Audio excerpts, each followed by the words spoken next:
Sébastien Miosek, bonjour. Bonjour. Vous êtes président de Quimperlé Communauté, nouvellement communauté d'agglomération. Vous êtes aussi maire de Riec-sur-Bellon, dans le Finistère. Comment une agglomération comme la vôtre est-elle touchée par la baisse des dotations? Un peu comme tout le monde, hein, on vit depuis maintenant quelques années cette contrainte sur nos budgets. Pour nous, c'est une baisse d'un peu plus de 500 000 € par an de notre DGF depuis maintenant 3 exercices. Même si pour 2017, donc la baisse de la baisse a été annoncée par le président de la République en juin dernier. Pas moins forte, oui. Voilà. En tout cas, c'est ce qui est prévu dans le PLF, qui a été présenté il y a quelques jours. Donc on le vit en re-questionnant un certain nombre d'actions, de politiques publiques, de compétences. Même si on est probablement une communauté d'agglomération moins touchée que d'autres, puisqu'on partait d'un territoire où les dynamiques de base restent relativement fortes. Donc l'augmentation de la fiscalité a pu compenser une large partie de la baisse des dotations. Mais on vit dans en tout cas, c'est un changement de paradigme par rapport aux années précédentes, puisqu'avant on avait une croissance forte de nos recettes. Donc c'est malgré tout un changement fort dans nos dynamiques.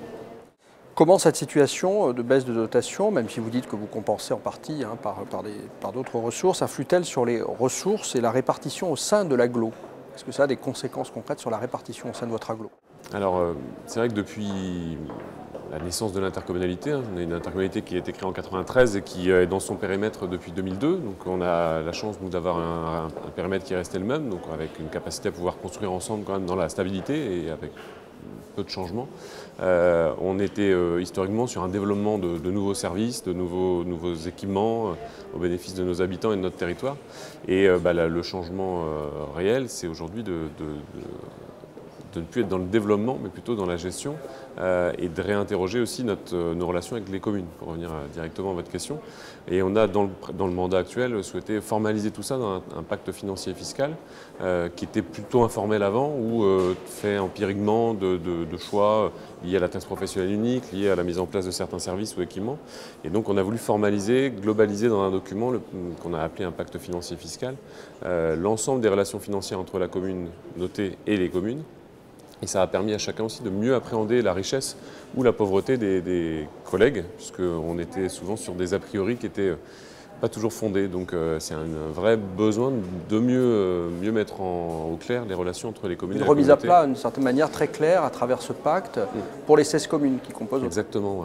Et ça a permis vraiment d'objectiver les choses, et c'était la première satisfaction de ce pacte financier et fiscal, c'est ça, c'est de partager une vraie culture commune sur la réalité des moyens et des dépenses des uns et des autres. On a une ville-centre, comme toute communauté d'agglo, qui pèse à peu près 20% de la population de l'agglomération, donc qui n'est pas si grosse que ça, on va dire, en comparaison aux autres communes. Et on avait une forme d'a priori sur le fait que cette ville était très riche, très équipée, avec de gros services. Et c'est vrai qu'elle a beaucoup d'équipements, beaucoup de services, mais c'est aussi des équipements qui portent pour beaucoup des charges de centralité pour d'autres communes. Donc ça a permis d'objectiver ça et d'assainir beaucoup les relations et les a priori financiers les uns sur les autres. Donc c'est la première satisfaction, au-delà même d'après d'actualiser les relations au vu du contexte financier qui est plus dur, de se donner un certain nombre de limites dans les relations financières et dans la santé financière des uns et des autres, et puis de la solidarité aussi, puisque comme on a l'opportunité financière d'avoir des moyens, aussi de structurer les fonds de concours que la communauté d'agglomération apporte à ces communes, en les liant très fortement au projet de territoire, donc en allant fortement auprès des communes sur certains sujets d'intérêt pour le développement de notre territoire. On sait que dans la réforme territoriale, avec de nombreux textes, le gouvernement a laissé de côté la question de la fiscalité locale. C'est une question qui n'a pas vraiment été abordée dans les différents textes de réforme territoriale. Prenant le cas concret de votre agglomération, qu'est-ce qui serait souhaitable de votre point de vue en termes de fiscalité, de ressources aujourd'hui pour votre agglomération, si on prend le cas de votre agglomération à Quimperlé? Alors, sur la fiscalité, le français a une relation très difficile à la fiscalité. Et le président Charles-Éric Lémenian, dans son intervention introductive ce jeudi, nous disait l'importance d'être pédagogue et d'expliquer ce qu'est l'intercommunalité. Et la fiscalité pourrait être un vecteur pour que nos habitants connaissent mieux l'intercommunalité, à quoi elle sert et comment ils la financent. Donc sur la fiscalité, il y a probablement des choses à faire, même si toucher à la fiscalité, c'est toujours une science un peu difficile et dangereuse. Il faut être très prudent, mais il y a peut-être un enjeu là-dessus, sûrement même.